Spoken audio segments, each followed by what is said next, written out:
अध्यक्ष महोदय, पहिल्या प्रश्नाचं उत्तर माहिती घेऊन पटलावर ठेवेन। दुसरा जो मुद्दा सन्माननीय सदस्य महोदयांनी उपस्थित केलेला आहे, निश्चितपणे महात्मा ज्योतिबा फुले साहेब, क्रांतिज्योती सावित्रीबाई फुले साहेब यांनी नुसतं महाराष्ट्रासाठी नाही तर संपूर्ण देशासाठी शिक्षणाच्या संदर्भामध्ये आणि त्यातल्या त्यात मुलींच्या विद्यार्थिनींच्या शिक्षणाच्या संदर्भामध्ये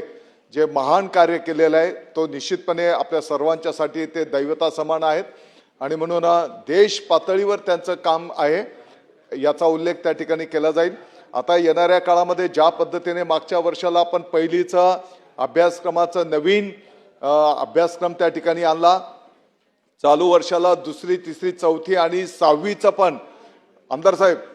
6वीचाही अभ्यासक्रम आपण नवीन आणतो आहोत आणि म्हणून त्याच्यामध्ये निश्चितपणे हे बदल त्या ठिकाणी केले जातील।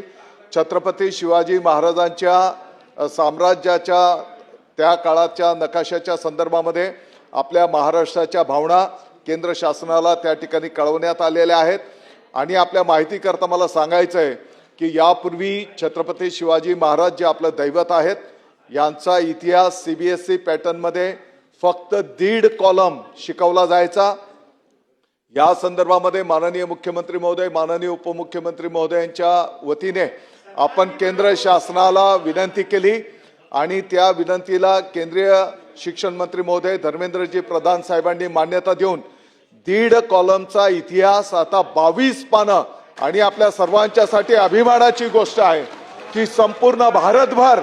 आता छत्रपती शिवाजी महाराजांचा तो कार्यकाळ अगदी आपल्या दैवत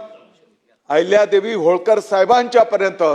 संपूर्ण देश पातळीवर शिकवला जाणार आहे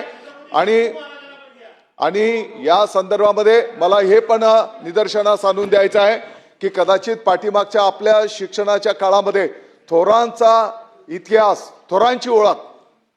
हे पुस्तक होतं मध्यंतरी आपल्या काळामध्ये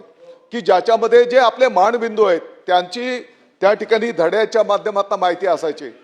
जेव्हा या विभागाचा अभ्यास करत असताना हे दिसून आलं की मध्यंतरीच्या काळामध्ये ते पुस्तकच नाही आहे आणि म्हणून आता परत आपले जे मानबिंदू आहेत, अनेक महान विभूती होऊन गेलेल्या आहेत, त्या सर्वांचा इतिहास या संदर्भातलं नवीन पुस्तक आता आपल्या विद्यार्थ्यांच्या अभ्यासक्रमामध्ये त्या ठिकाणी निश्चितपणे येईल।